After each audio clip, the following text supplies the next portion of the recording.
Okay, hey guys. Today I'm going to go over a mini lesson on points of view, the different types of point of view, and how it is used within any text that you are going to come in contact with. So, point of view. You're going to have to take notes. I would suggest you take out paper. Because this is a video, you can start and stop this as many times as you need to until you become familiar with this information. All right, so point of view. The point of view is all about the narrator. Point of view is only referring to the narrator's point of view. And you can only look at the narration to determine the point of view. So you're talking about words. So the word and dialogue do not count. Again, you're only looking at the narration. So what is said, not by an individual character in a story, but just the other words, what is being communicated to you, the audience. So again, you use that narration to help you determine what is the point of view of the text that you are reading. And so there are three different types of point of view that we're going to talk about, and they are first person, second person, and third person point of view. This is not the first time that we've gone over this content. You know that second person is a point of view that is not commonly used. You do see it, but it's not common, especially when you're talking about formal writing. But third person, you know that there are different types of third person point of view, but we're going to talk about all those. So we're going to get to that, but I'm going to slow down and we're going to go back to the different types of point of view. And the first one that we're going to talk about is the first person point of view. In your first person point of view, that is where the narrator is in the story and refers to himself or herself throughout the story. So again, they are a part of the story, and you're going to see them use words like I, me, we, us, my. So I, me, my, mine, we, us, our. Those are those pronouns that help you understand or determine if the first person point of view is used in a text. We're going to go over an example so that you become familiar with the different types of point of view and how they're used in the context of a story. Just like we're reading the novel The K, it is important that you understand what point of view the novel is written in, and how to pick out those pronouns and those determining factors to make sure that you have that point of view picked out correctly. So again, first person point of view, the narrator is in the story and refers to themselves throughout the story. So first person point of view. So if we're going to talk about the novel Percy Jackson, and they give you an excerpt, say, look, I didn't want to be a half-blood. If you're reading this because you think you might be one, my advice is close the book right now. Believe whatever lie your mom and dad told you about your birth and try to lead a normal life.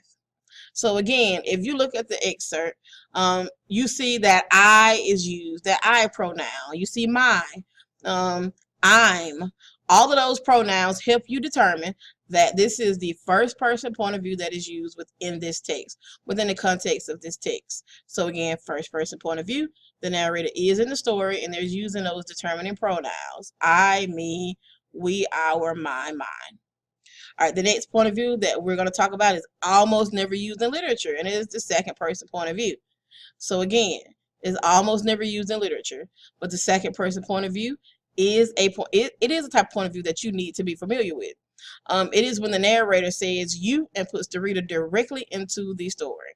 So again, if you're reading something at any time you see that you, your, or yours, that means that that narrator is putting you in the story. You're being directly put into the story, as if you are a third, like just another character of that story. So you become a character, whether it be subjective or objective. So again, second person point of view, the narrator is putting you in the story, and they use those pronouns like you, your, or yours. And an example of second person point of view, this code comes from Joe, dumpcode.com. Says there is darkness everywhere. A small amount of light is radiating from the half moon floating in the sky overhead. There are no stars. It is cold and humid. You look around and you find your friends gone. You are completely alone. So again, you see those pronouns used. You see you used in the context of this text. That lets you know that this is the second person point of view. But also, the narrator is putting you in the story. You become a character. You are a character in this short paragraph. So again, that lets you know that this is second person point of view. So again, but wait a minute. But the narrator says you a lot in the Percy Jackson example. If you're reading this because you think you might be 1, my advice is close this book right now. Believe whatever lie your mom and dad told you about your birth and try to lead a normal life. Yes, it's true. Percy does talk to the reader sometimes, but Percy is still the one narrating the story. So this is still in the first person perspective. Just because you see certain pronouns used within a text does not mean that those pronouns carry that text or that the narrator is actually having you as a character throughout the whole entire text.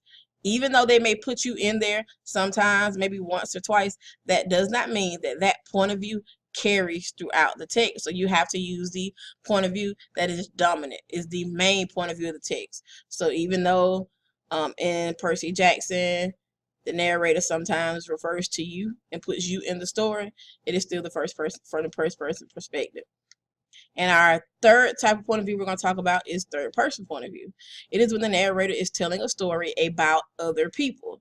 So they will use words like he, she, him, her, they, them, their, and the character's name. But you know, those are not the only components of the third person point of view. There are 3 more. You have 3 other types of third person narrators. You have the omniscient narrator, your limited narrator, and your objective narrator. And we're going to talk about all 3 of those. The omniscient narrator is when they know everything that needs to be known about the characters and events in the story. They have privileged access to a character's thoughts, feelings, and motives. So this is where the narrator is all-knowing. They know all the thoughts, feelings, actions of all characters in the story. The narrator never needs to say maybe or perhaps a character is feeling something because they already know. If they're all-knowing, that's what omniscient means. That means they already know, and they don't have to wonder or guess what a character is feeling or thinking. They know it. So that's the third person omniscient narrator. They're all-knowing. They know all the thoughts, feelings, and emotions of all characters. The limited narrator is a narrator who is confined to what is experienced, thought, or felt by a single character, or at most a limited number of characters. They do not seem to be sure of what every character is feeling. So, unlike the omniscient narrator, the limited narrator only knows the thoughts, feelings, and actions of one character or a limited number of characters. It could be 2, it could be 3, but it's not all the characters in a story. So again, omniscient, all-knowing, limited, 1 or a few, but not all. And the last one is your objective narrator. This is when the narrator can only tell what can be seen or heard. They cannot know anyone's thoughts or feelings.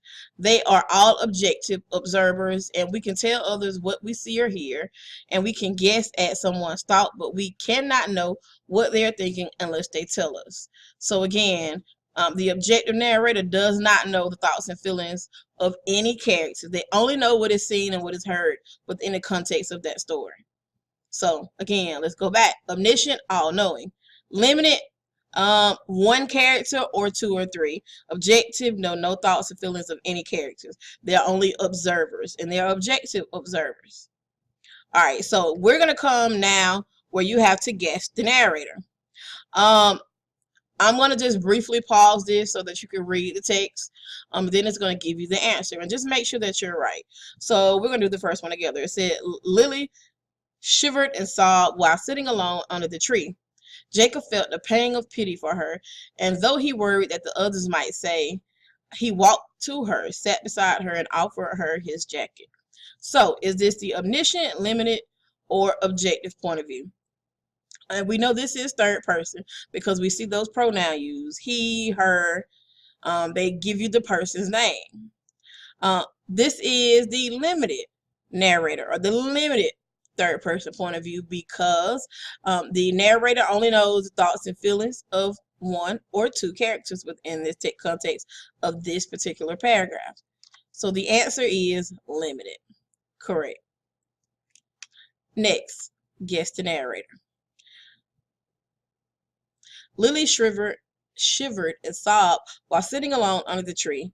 Jacob gazed at her with a stare suggestive of pity, and his lip tightened as though he debated something of importance. He gave one timid glance back at the others and then walked boldly over to Lily and sat beside her and offered her his jacket.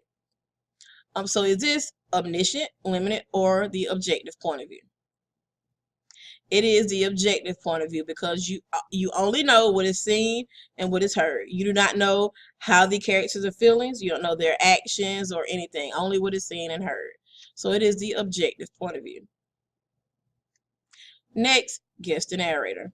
Lily shivered and tried unsuccessfully not to sob while sitting alone under the tree.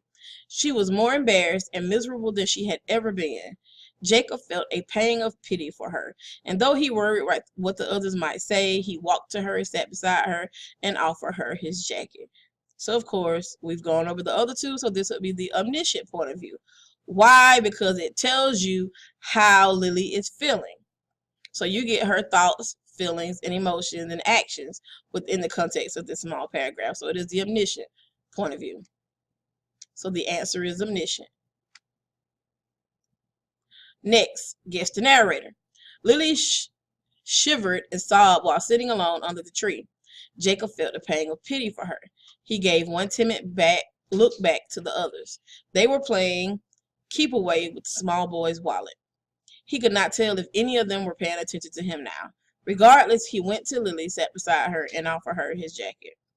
This would be your limited narrator, your limited third-person point of view. You only get the thoughts and feelings of one character. So again, these are your different types of point of view. You have first person, second person, third person, and there are three components of third person. You have objective, limited, and omniscient. It is important that you understand all the different components of point of view.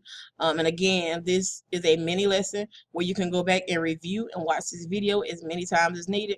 But again, it is important that you understand point of view and how it is used and how you can determine and decipher it within the context of any text that you are reading.